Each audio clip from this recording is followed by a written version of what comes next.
د افغانستان د تخنیکي او مسلکي اداره چې تقریبا څو کلونه یې تر دې دم پورې خپل مزل کړی دی، بېلابېل برخو کې شاګردان روزلي دي او بېلابېلو برخو کې دغه زده کوونکي یا دغه محصلین اوس ټولنې ته د خدمت جوګه دي. اوس هم دوستانو دغه اداره په ښه په کش کې ده، بېلابېلو برخو کې دوی انسټیټیوټونه لري او همدارنګه د دوی فعالیت په ټول افغانستان کې دی، د ولسوالیو په کچه کې دی او دوی همیشه هڅه کړې ده چې د هېواد ځوانانو ته مسلکي زده کړې ورکړي.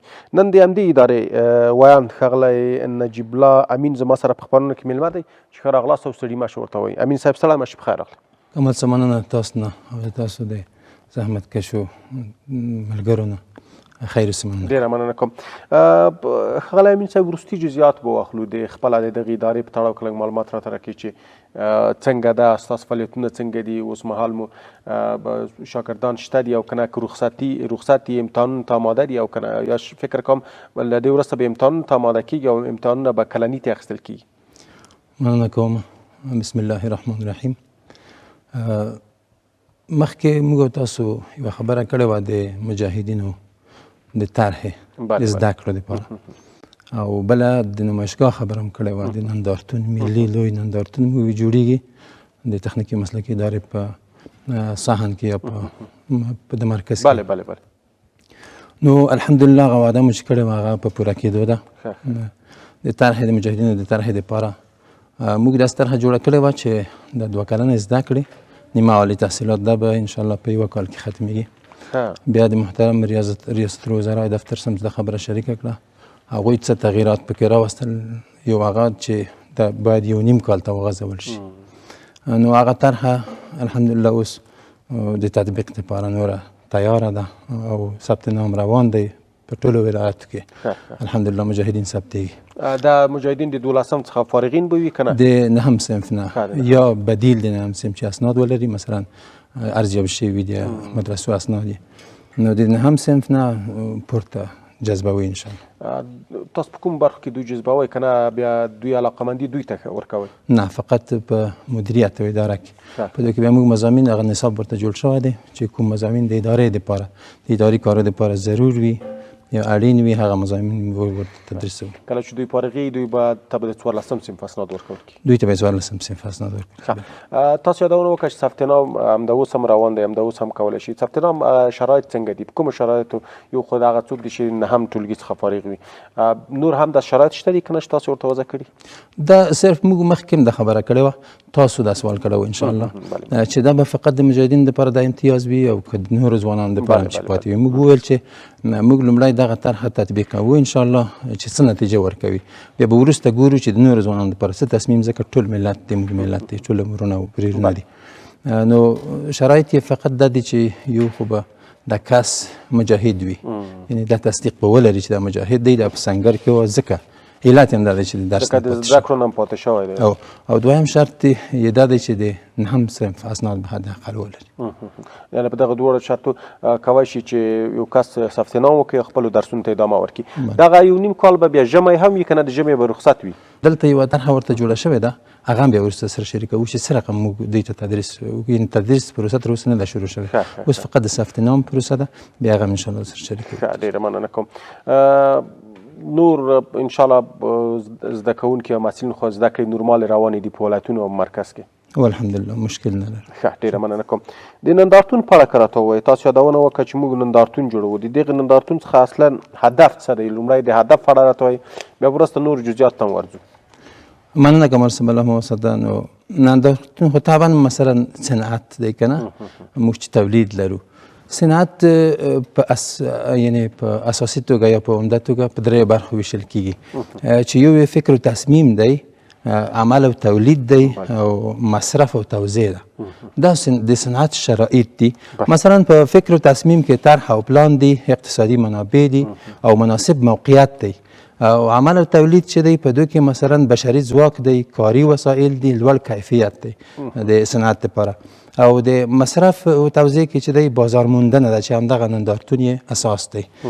او د هغو نه وروسته تولیدي تداوم دی، یعنی چې څه رقم باید موږ تجارت او یا صنعت او تولید ته تداوم ورکړو.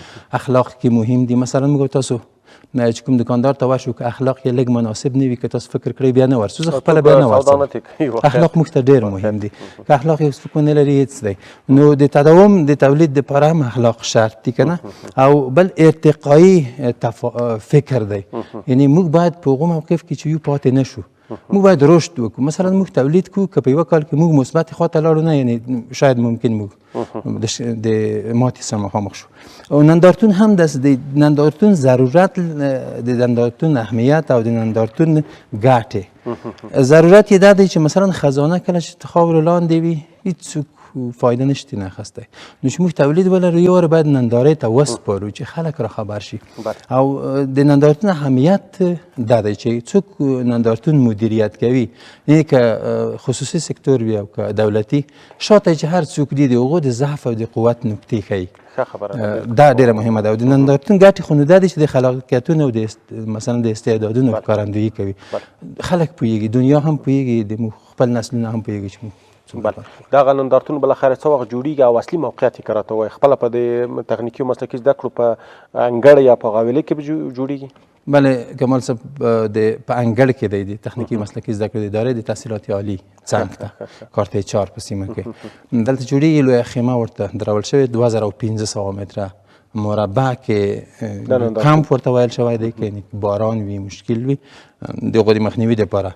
150 شاوخواته غرفې لري، غرفې ټولې وړیا دي د خلاقو ځوانانو دپاره. مثلا په دې کې سپانسران هم شته دي چې د موږ سره لوی سپانسر د اتصالات کمپنۍ ده، کورودانه ورته وایو، او نور هم شخصي شرکتونه دي په سپانسر کې د موږ سره شته دي. نو هغوی د موږ سره مرسته کوي. او دا به څه وخت پرانیستل کېږي؟ په 28 د اقرب د همدغې میاشتې، یعنې یو څو ورځې وروسته. یو څو ورځې وروسته بالاخره پرانیستل کېږي. انشاءالله موږ او دا ملي نندارتون دی کمال صاحب، بخښنه غواړم، په لوړه سطحه د افغانستان په سطحه موږ هر کال نندارتون درلودو. اما د نور وخت سره تفاوت دا دی چې نور وخت به د موږ نندارتون صرف په اداره پورې تړلی و، اوس ملي دی. همدغه پوښتنه زه راتلم، یعنې د ادارې څخه وتلی دی، هر څوک کولی شي پکې ګډون وکړي. هر څوک کولی شي چې ګډون کې وکړي. او انشاءالله لوړ مقامات به د محترم اسلامي امارات په دې تړاو مو څومره خلکو ته عامه پوهاوی یا په اصطلاح هغه تبلیغ کړی دی چې خلک راشي په دې غرفو کې ګډون وکړي؟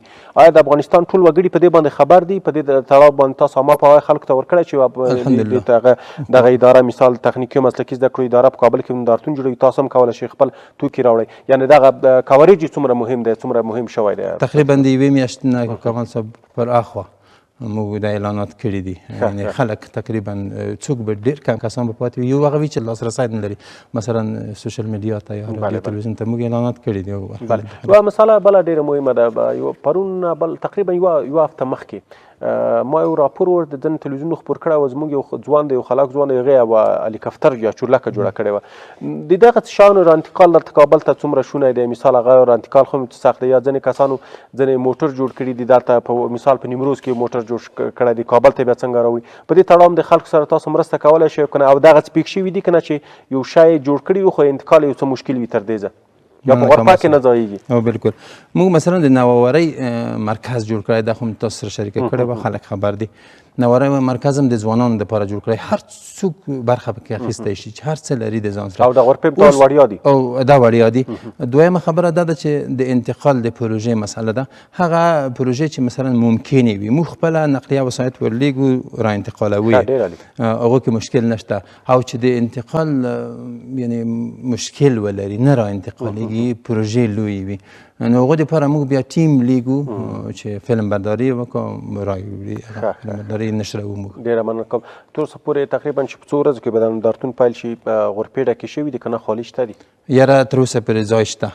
وسایل تر اوسه لږ ډېر شروع شوی دی که نه د خیمې یا دغه؟ تر اوسه نه، ځکه چې د غرفو په ترمیم کې هنوز موږ یعنې اوس هم لګیا یو، ځکه چې دا خو ډېر موارد لري، لوی ملي نندارتون دی. نو غرفې تر اوسه پورې کار ورباندې روان دی، خو 28 ته به انشاءالله یوه مسله نه پوهېږم چې څومره به تاسو مسؤلینو په دې باندې فکر کړی وي، ولې دغه نندارتون داسې یو لوی ځای کې مثال لوی جرګې خیمه وه یا یو بل ځای وه یا پغمان کې وه، یا مثال داسې یوه ساحه کې تفریحي ساحه کې یا په بابر بڼ کې دغه ځای کې نه جوړېده؟ د تخنیکي او مسلکي ادارې هغه انګړه د دې شونتیا لري که نه چې دومره خلک هلته ورشي نندارت یې وکړي او بېرته راوځي لاړ شي؟